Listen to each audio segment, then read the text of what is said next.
advances to the Final Four. Shout out Chillinois Basketball Podcast. Shout out to Chillinois Podcast. Shout out Chillinois Podcast. Shout out Chillinois Basketball, man. Welcome back to the Chillinois Basketball Podcast, and this is the recap I did not want to have to record. I think we said it in the preview, or I said it in the preview. Somebody on an Illinois forum said this is the trap game that you don't think is a trap game, and it ultimately is the trap game. And it was the trappiest trap game of all time.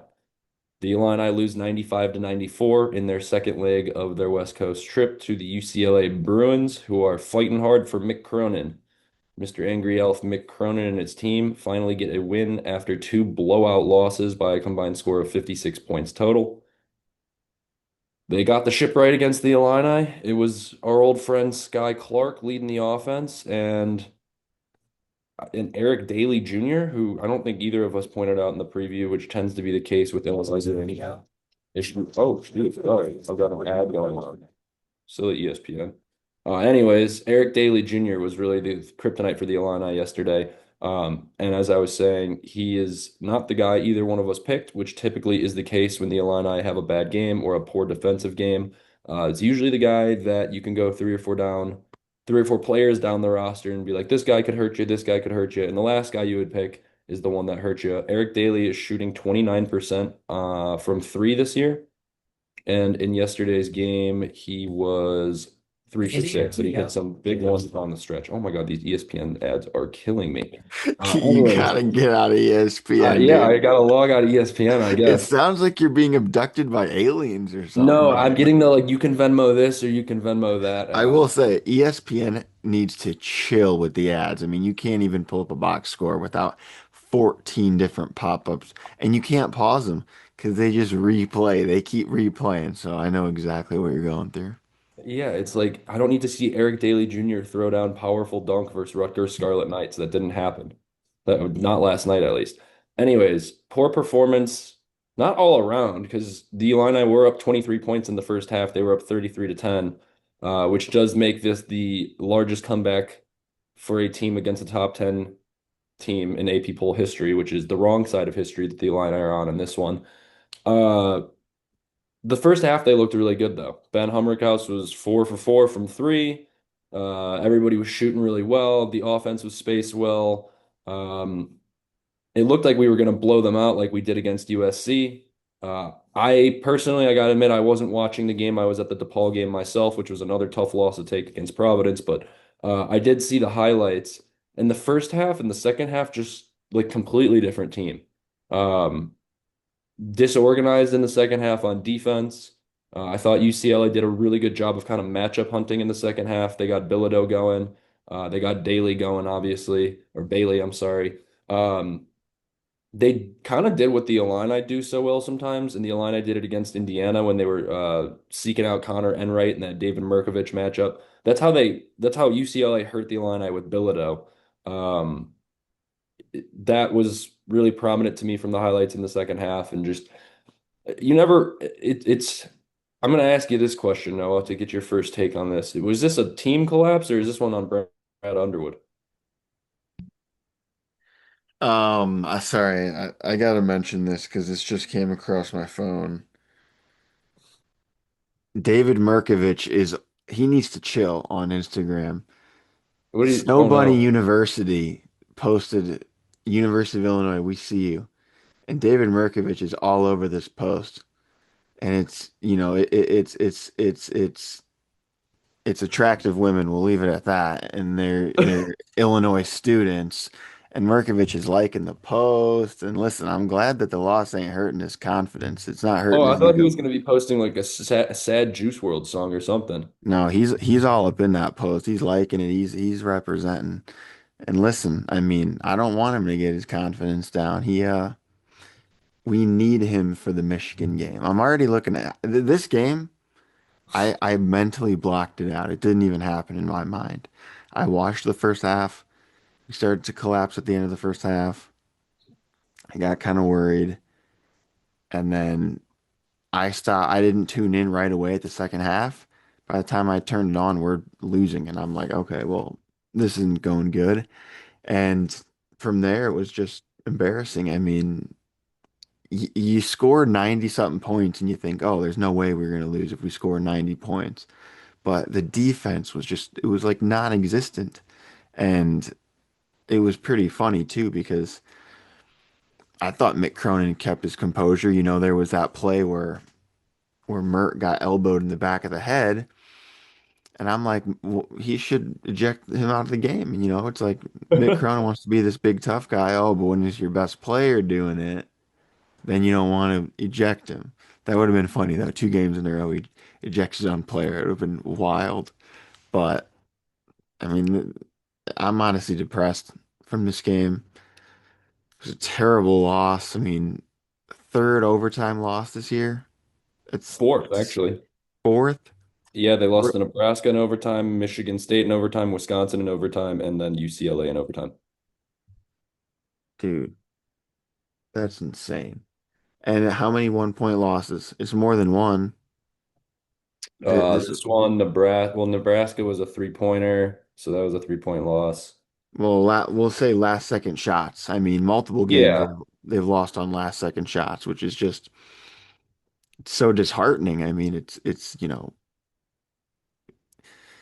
you I want to compare it to the Chicago Bears, and this year with the Chicago Bears, they actually came on the winning side of most of those games, except obviously the Rams game. But when you're watching it, it's just like it's almost like, man, can we catch a break? Because every time we're winning games, we have yet to win a close game like this. Every time we win, we're like blowing the team out. We win by 10, it's easy. We have not won a close game, which makes me very worried for March because you need to be able to win close games. And what if you get in overtime? Are the players going to lose all their confidence? I mean, I know Merck's not going to lose his confidence. Snow Bunny University, I mean, he's wild for that. But I just worry that Brad's going to lose his confidence, Kylan, and they're going to get an overtime game, and it's going to be, let's say Elite Eight, and you're playing Florida or UConn or whoever you're playing, and you collapse, and teams will recognize that. I mean, who knows? Maybe Mick Cronin watched that Tennessee game from last year, and he's like, if it gets into a last second play overtime, I'm just gonna have Dent drive down the court and lay it in, and it worked. So, that was pretty much exactly the same play as last year against Tennessee, which was why it was super frustrating. Um, Now, I guess long story short, your answer for my question was it's both on the players and Brad Underwood. And I mean, if I had to make a case for either, I mean, Brad's not playing the game. He's not giving up a 23-point lead. I just thought there were times where he probably could have called a timeout.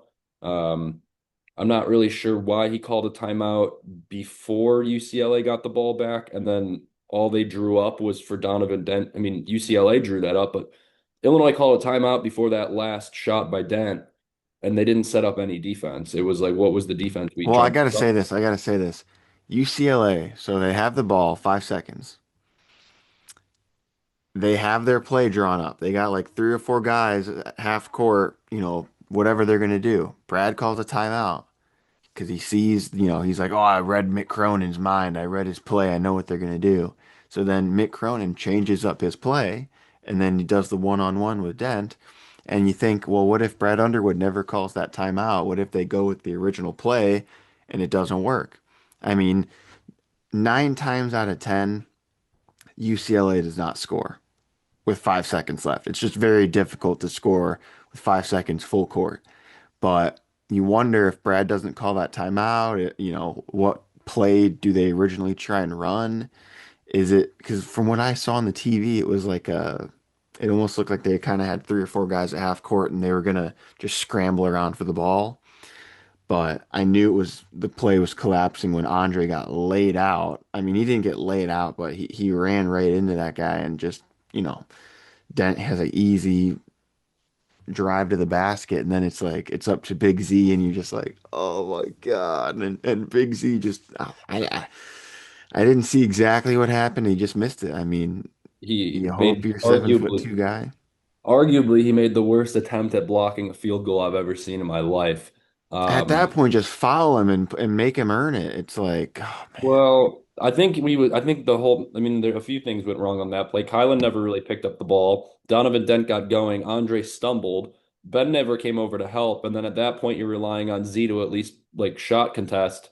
And he was way too far out. I think Donovan Dent got all the way to the rim and Z was standing like halfway up the free throw line when he tried to make the block. And I think he was worried about probably a foul being called, given the play before. I think he was called for a foul, but nonetheless, it just kind of a brain fart on every single player on the court in the exact same moment, just allowing for like the perfect storm, and then Donovan Dent to get right to the cup, and it's just really frustrating to watch when I don't know. As soon as UCLA came back, I was watching the score on my phone, and when I saw UCLA came back and tied the game up after the first half went so poorly for them, I was like, there's no way they lose this game. Then the Illini forced overtime.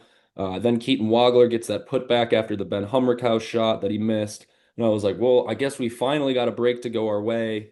We're going to win an overtime game. Now, I guess it gives me a little confidence because we've played so many overtime games in this season. We've come out on the wrong end on every single one of them. So you have to feel like a break's going to go our way We're eventually. due. Yeah, we're Yeah. due one of these days. But as Hopefully it's in the far, national championship. yeah, we'll hope for that. But in terms of what this does for the rest of your season, really. Actually, before we get to that, I know you were. The other thing I'm surprised about in this game is how poorly Mirkovic did play. Just looking at the box score, 3 points, 0 for 4 from three, 1 for 7 field goals, only 5 rebounds. He did have 4 assists, but 2 turnovers as well. 4 personal fouls, so he was limited towards the end of the game. Uh, Not that like your freshman forward isn't going to have bad games, and I'm not blaming the loss on him, obviously. I think it was collectively just bad defense all around and bad like good game planning by UCLA, but bad defensive adjustments by the Illini in the second half. But Mirkovic, we were talking about him last podcast, how he stepped up and he texted Brad Underwood after their loss to Wisconsin and said, "This is never going to happen again." I wasn't expecting them to never lose again, but like you want to see more inspired performances than Mirkovic put out there, especially if what you're saying is true. He's on the Snow Bunnies Illinois page and he's liking He up their was on story. Snow Bunny University Like, liking come the on, Merc, get post. back to practice and win a game before you're hitting up these girls. Bro's Um, gooning out here and he needs to be practicing. It's like, yeah, geez exactly. Louise. Um, Last couple of points about this specific game, and then I want to get to some like overarching things about it and some takeaways. Boswell had some stitches under his eyelid after the game. I mean, he's gonna be fine. Just it looked like the Illini did skate away with some less than I don't know. Wagler went down with that shoulder injury. I was texting a friend because I got a text from another friend at the game, and it just said, "Oh no." And I know when there's an Illinois game on and a friend who doesn't support Illinois texts me, "Oh no, something really bad must have happened." So I thought maybe like Andre went down or Kylan got hurt or Mirkovic, I think, got subbed out at that point. So I thought Mirk got hurt maybe. Then I find out it's a shoulder injury. Then Keaton comes back. But that was probably the turning point in terms of the momentum for this game. And I guess Keaton says he's fine. So we got away with not suffering a more severe injury. But I don't know. This of all things that happened in this game, you got Keaton with the shoulder, you got Boswell getting banged up after already breaking his hand earlier in the season. It just seemed like a lot of bad things happened right before this Michigan game. And we will have a Yeah. specific preview about the Michigan game. So I don't want to get too much into that one, but it's like, wow, we almost had another 25-point victory on the West Coast. The boys would have been flying home on the plane happy with the Balkan music playing in the background on the boom boxes. And instead, we got Kylan with stitches, Keaton nursing a sore shoulder. Morale's probably down for blowing this lead. I guess I like the fact that Brad Underwood, did you see his quote after the game? He said, "Enough is enough. You do this in 2 weeks and you go home."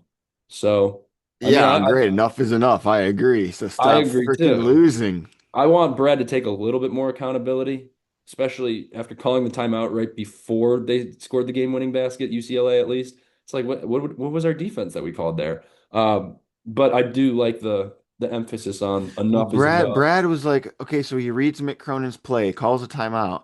Does he think Mick Cronin's going to run the same offense? Like Mick Cronin knows that you just read his play, so he's going to change up the play. You have to assume he's going to change up the play. So that was just bad. I mean, if you got 5 seconds, I say just put all your defensive guys in. Tommy should have been in there. We needed length at at the basket. I don't know why they didn't. Just Jake, I don't remember who was in on that last play. Andre should not have been in on that. He's like the perimeter defender. You got to assume that they're going to drive right to the basket. I mean, it's a 1 point game. So I don't know. I mean, at that point, put Blake Fagbemi. He's the most athletic player on the court. I mean, he can get up there and swat some shit. I don't know. Get Ty Rodgers, pull his red shirt, get him in the damn game at this point. I don't know, but it's just like I don't know how Illinois got a top 25 defense in the country when you give up 91 points to UCLA. But It's it was one of those games where it's like, oh, UCLA was due, and oh, they needed it, and all that crap. It's like depressing. Maybe it's what Illinois needed. Now they have 6 days to practice for the Michigan game. Michigan's got they just lost, but they play Minnesota, I think, on Tuesday. So, that's their trap game for sure. so Minnesota, well, assuming Michigan wins, they're going to be coming off a win, and we're going to be coming off a loss. So you hope Illinois can use that to fuel them.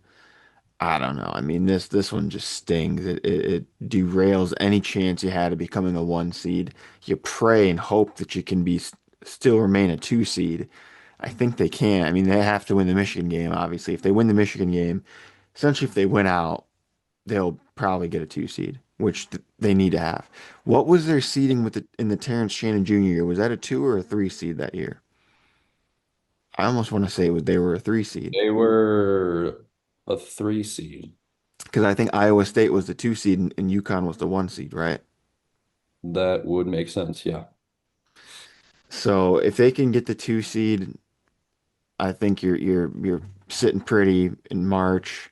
Hopefully you can get a good bracket, and I don't know. I mean, it takes the wind out of your sails losing this one at UCLA, especially. I mean, it'd be different if it was like close the whole game and you lose at the very end, but you were dominating that first half. I mean, I was like, this is over. I mean, we were up like 25 to whatever. I'm like, this game is over. I'm like, it's done. I mean, congratulations. But I mean, give credit where credit's due to UCLA. They, found a way. Whatever Mick Cronin did at halftime, I don't know if he threatened to eject the whole damn team. But whatever it did, it worked. So congrats to them. Yeah, you actually answered my question without me even asking it. I was going to get into the seeding next, and you answered that question. So you say 2 seed. I think more confidently, I would say 3 seed probably. Lose a few more games, and you're arguing with a potential 4 seed. So I don't like that, especially with this UCLA loss.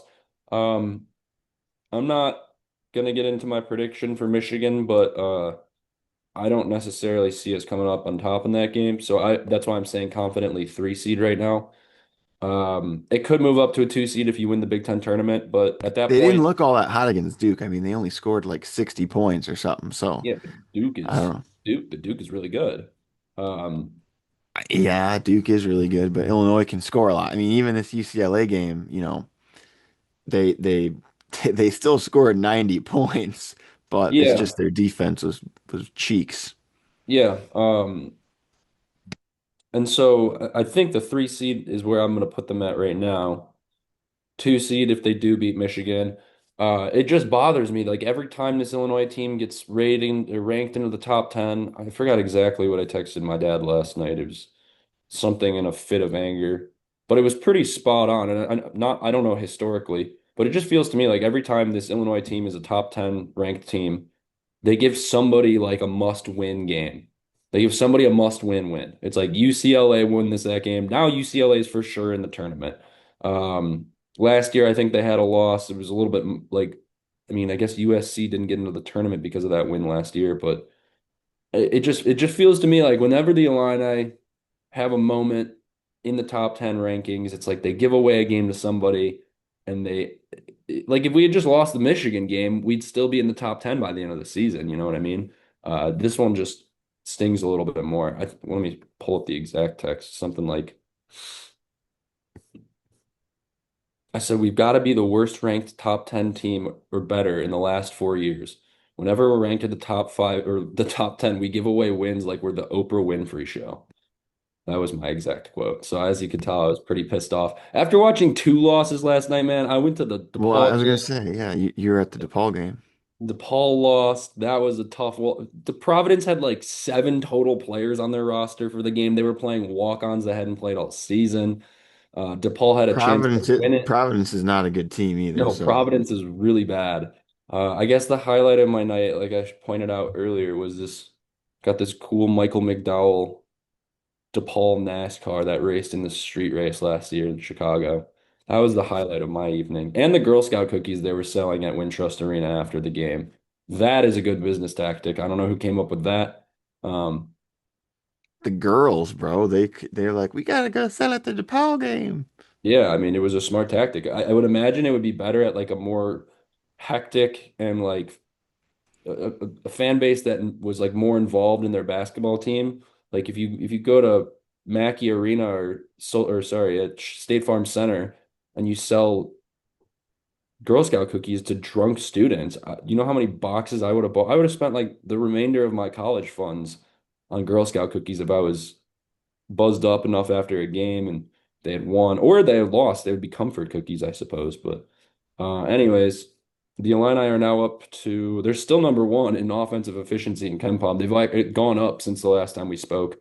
I guess when you score 94 points, even in an overtime game, that'll do that. They're up to 133.1, which just keeps climbing higher. So every time they do get higher, it's the new highest Ken Palm's ever seen. Their offense, or excuse me, their defensive rating is down to 99.2, which is 30th in the country now. So, they say defense wins championships and defense wins games. I would make a case in this one against UCLA. It was the two things that always bite the Illini in their butt. It was the defense, and it was some critical rebounding errors the Illini didn't make. They didn't get some defensive rebounds down the stretch, gave up some offensive rebounds, which usually is their strong suit. And those were the two things that really killed them at the end. Usually we can add in free throws there, but not really this time. Free throws, they shot 81% last night. So, Well, what hurts the most is everyone that you needed to lose lost. Michigan lost. mhm. Houston lost. Who was the other top 10 team that lost? I know, man, I know Texas Tech had a big win. They put up 100 points without Toppin, and I was like, wow, that's UConn interesting. lost. Houston lost. Yeah, UConn, UConn lost. You're right. that's what it Uh, was. Iowa State All lost. Yeah, all the teams. Kansas lost. Basically, Yeah, everybody in the top 10 besides Nebraska lost. yeah, and that would have been a huge opportunity for Illinois to shoot up in the rankings. I mean, you're talking they could have got up to top six. I mean, I don't know how it would have shuffled out, but I predict they'll be probably ranked I could see them drop 13. to. I'm gonna say 13. Yeah, I could. It's tough. I mean, Illinois doesn't generally get the favor from the committee with the rankings, but they don't deserve it. I mean, you can't lose these games, even though they're losing them by 1.2 points.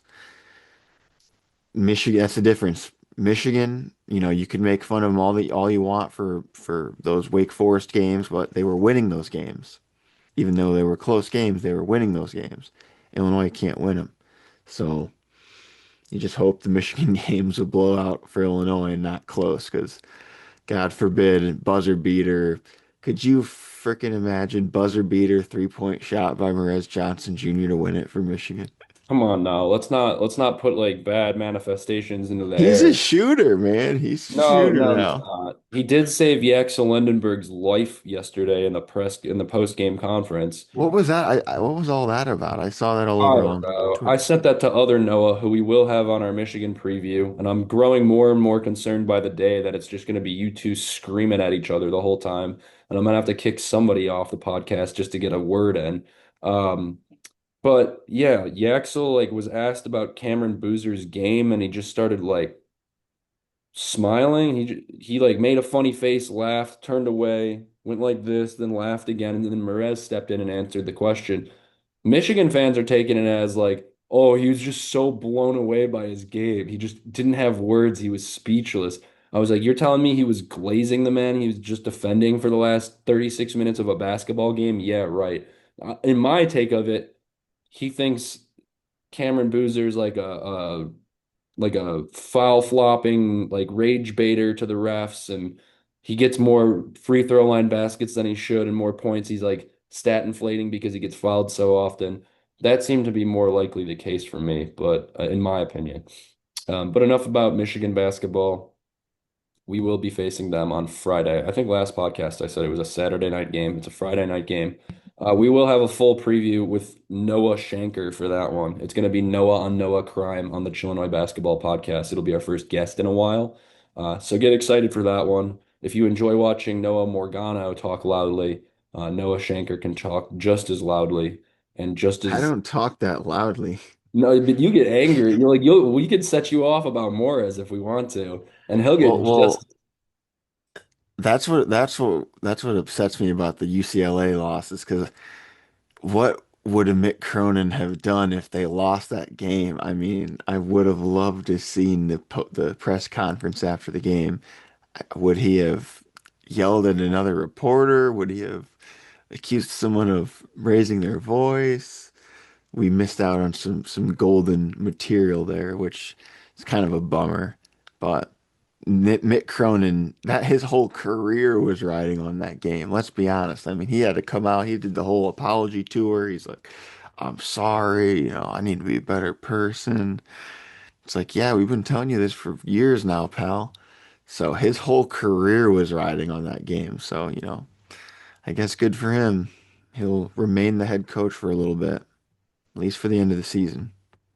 Yeah, my final thought on this one is it's especially annoying that the Illini are always ranked in the top 10 now because anytime a non-ranked team beats us, they always storm the court.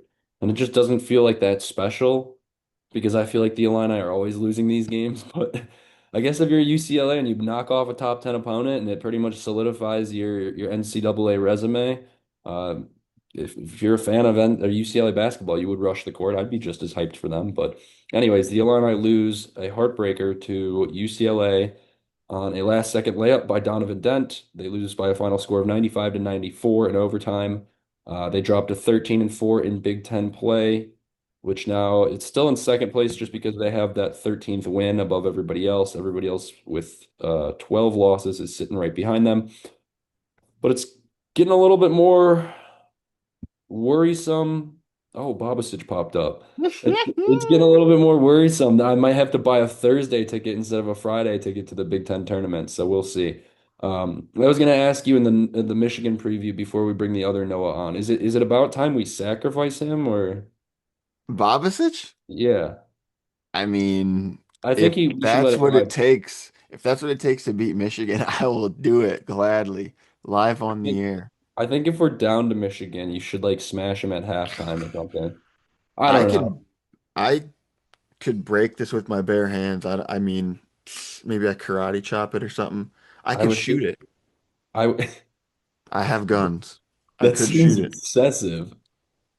Yeah, but if that's what it takes to beat Michigan and Merez, then I'll blow it up. I actually just bought some tannerite. We could Oh my God. legitimate. That would be a good video. I don't know if you should be admitting this on YouTube. Well, You it's have not elite. You don't need explosives. it. You Um, you can buy them at Walmart. oh, Don't even okay. need to be 18 to buy them. You That's can buy them at Walmart. that's fine then. I think my vote is like give him some sage or something to hold for the next game and light it. But then we'll have to take more drastic measures if we lose to It's Michigan. sage, but at the end of the sage is a bomb and it blows No, up and then he explodes. no, this is if we lose to Michigan, we'll take more drastic measures. I think we need his powers for the next one. Well, we need his powers for the tournament. God forbid something happens and the tournament, like we lose. Oh, I don't even want to say it. We lose to Loyola. But I Well, they're mean, not making it. Loyola's not going to make the tournament. But just like a Loyola type scenario, I mean, I would blame myself and blame Babasic. We're a few weeks away from that, fortunately, but it is getting to that time of the season where it's starting to feel like each loss is like it could be your last game. And I know last night's game isn't the last game the Illini will play this season, but that's the time. It's the time of the year where it starts to feel like that, especially when you get into conference tournament play. There's already teams being eliminated from their own conference tournaments, so it's not like it's Winning the the middle Big of the Ten season. tournament would literally reinvigorate my whole life. It would rejuvenate me. I would be a new man. And it'd be like a boost for the seeding too. I mean, if you win out, let's just say you win out and you win the Big Ten tournament. I mean, maybe you can still get a one seed. I don't know how. It's like it's all gonna pencil out weirdly, but that's the thing about being in the Big Ten is there's so many good teams that you just have the opportunity to keep going up in the rankings because you're playing top freaking 25 team every single week. So that's one of the great things about the Big Ten. And they'll get another test next Friday. We'll turn the page to that game when we come out with our preview. It'll be a Battle of the Noahs live on the Chillinois Basketball Why do you Podcast. think we're gonna like fight each other? I'm a civil No, I'm just human hyping it up being. like no, I'm just hyping it up like that. You're selling the fight. Okay, I Yeah, got you. I I got gotta you. be a promoter. This is like, I mean, you guys should have like a stare We're down charging pay-per-view for the next episode, by the way. yeah, So if you want to tune in, you gotta pay $5. or just buy some merch on the Chillinois Basketball Yeah. Podcast, which is still available. It's still available. You cannot get this custom hat. This is custom made merch, One but of we do have one. other type of merch. I'm gonna say it one more time before And we if end the you want, you can podcast. Venmo me $50 and they'll send you Bob Bisic. That's a personal payment though, so And I'll sign him. I'll autograph him for you. I'm gonna say it one more time before I never say it again because it's the last time I want to talk about this game. But the Illini lose 95 to 94 in overtime against UCLA in the second leg of their West Coast trip. They will come home and face Michigan on Friday night. That'll be an exciting matchup, and we'll have a preview for that one probably middle of the week. So be on the lookout for that. The Illini lose to UCLA, and hopefully their last loss of the regular season. But we will continue to preview games. We'll continue to recap them nonetheless. ILL Noah. My and I.